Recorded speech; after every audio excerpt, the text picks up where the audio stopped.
The theme of TEDx Naperville this year is You Are Here. And we are all here today because of energy.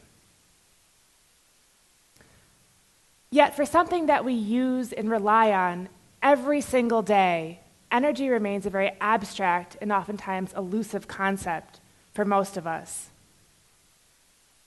And this is why I believe we need to think differently about energy. So now, usually with energy talks, we like to give you a lot of facts and figures and graphs, maybe something like this: the fact that the US consumes almost 19 million barrels of oil per day. Now just stop and think about that, 19 million barrels of oil per day. In fact, US oil consumption represents the largest transfer of wealth in the history of mankind.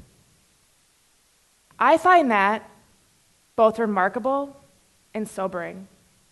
Or if we turn our attention to something like electricity, we might look at a fact like the average household in the US uses 11,498 kilowatt hours on average per year, which means nothing to almost anyone in this audience and really means nothing to me as well. And I did a little bit more analysis into this slide, and in fact, I came to the conclusion that this slide might possibly represent the most boring slide in the history of mankind.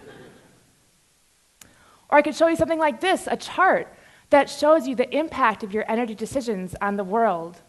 But I still don't think that really connects us very well to energy. So today I'm going to do two entirely different things. I'm going to talk to you about reflection. I'm going to talk today about choices. But first, let me start with a story. So I was driving home from work a couple of weeks ago. It was a Friday evening, and I was doing what I usually do. I was admiring this beautiful skyline that we have in Chicago, and I was thinking about my day, listening to some music, what I usually do. And I looked back in my rearview mirror, and I saw the Field Museum was marking the 120th anniversary of the Chicago World Fair. Now, there's something that's always been very fascinating to me about the Chicago World Fair. It's somewhat mysterious. I started thinking to myself, what could have life possibly been like in 1893? I started dreaming a little bit. You know, if I looked at the moon in 1893, would someone have ever thought putting a man on the moon would have been possible? Or if we watched a movie in 1893, would we have ever thought that this would have been possible? This is how we watch movies today. In 1893, we put still photographs on a wheel and manually turned it through a beam of light. So I thought to myself, I'm going to do a little bit more research into the Chicago World Fair. And I did that. And three things emerged that I found quite interesting. And I'd like to share those with you today. The first was that Henry Ford saw an internal combustion engine, and he said to himself, I can do that better, and I can do that more efficiently. And I'm going to go back to Michigan, and I'm going to do just that. And you all know how that story ends. The second was at the time, there was what was called the War of Currents going on. Thomas Edison was advocating for a DC-based power system, and Westinghouse, Tesla, and others were advocating for an AC-based power system. Westinghouse won the bid to light the World Fair by $155,000. And this was largely considered to be a major turning point in the War of Currents. And the third thing that really stood out to me was Daniel Burnham was credited with planning the World Fair. And it was what he thought a beautiful city should look like. Now, all these things caused me to reflect. Here's why.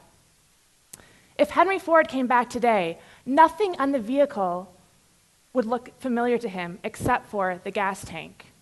In fact, he might even be a little bit disappointed in us because he, in fact, designed the Model T to run on 3 different sources of fuel.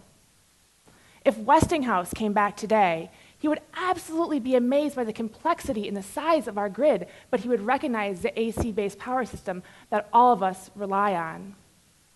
And if Daniel Burnham came back today, we've certainly designed many beautiful cities throughout the world, but some of our cities are not so beautiful. Here is a photograph from just a couple of weeks ago in Harbin.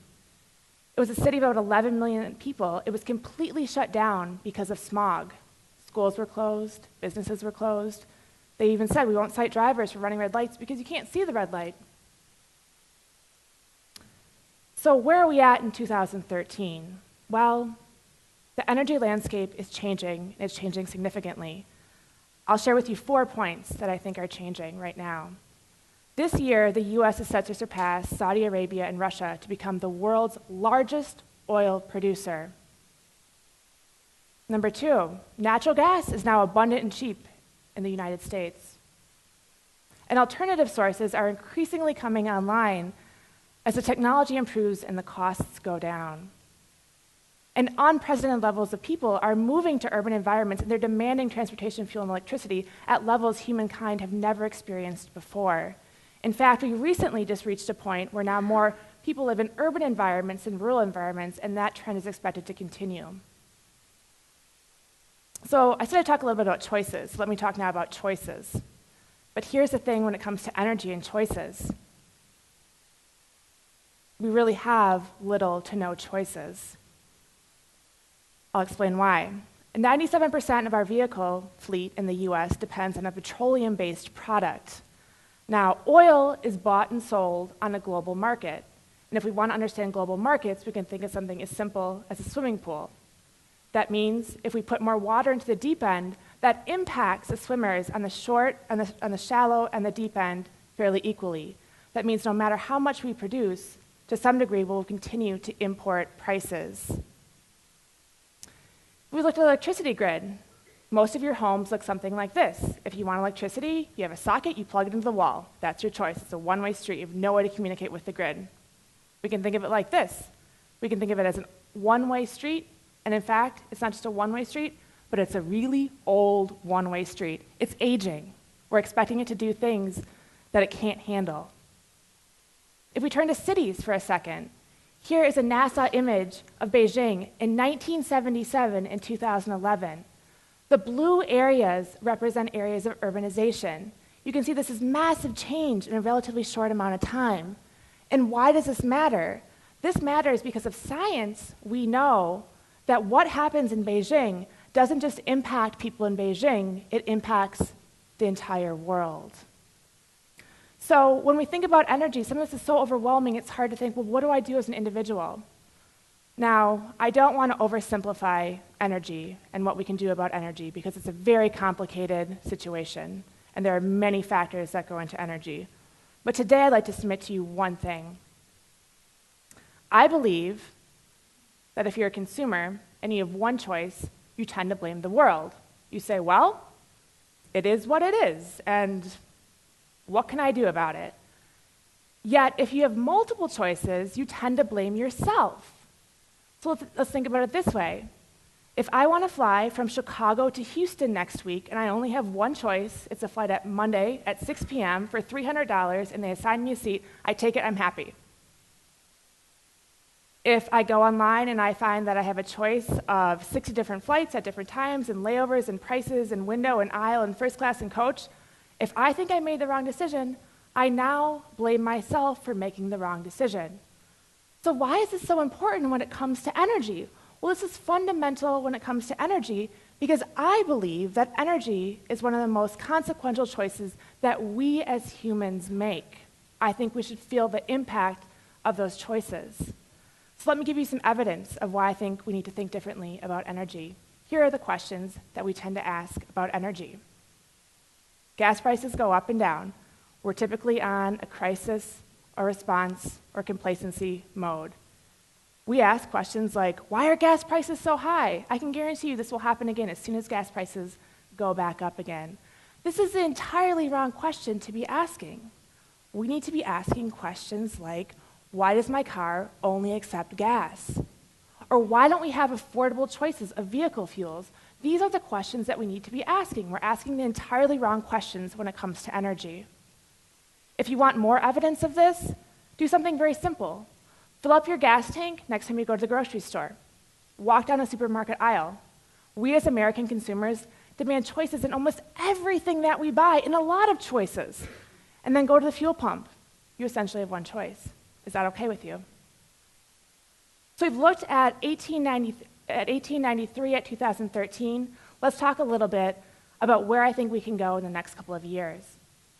Here are the things I think we need to move forward. We need discovery science. We need technology innovation. We need entrepreneurialism. We need informed policy and regulation, and we need engaged consumers. And I hope my last point just convinced you of why we need engaged consumers. So here's what we're doing when it comes to transportation. Right now, we are working to develop a battery that is 5 times the density of today's batteries at 1/5 the cost. And we're going to achieve this within 5 years. This could fundamentally change the way we drive. Same thing with natural gas vehicles. They're market ready. Honda already has one. Chevy's coming out with one in 2015. This gives us choices as consumers. What are we doing with the grid? We're building a smart grid. This is something that we're working on today. Now, you hear this term often. What is a smart grid to imply that our grid today is dumb? In fact, it's still a fairly complex machine. But when we say smart grid, here are a couple of key points. Right now, our grid is a just-in-time system.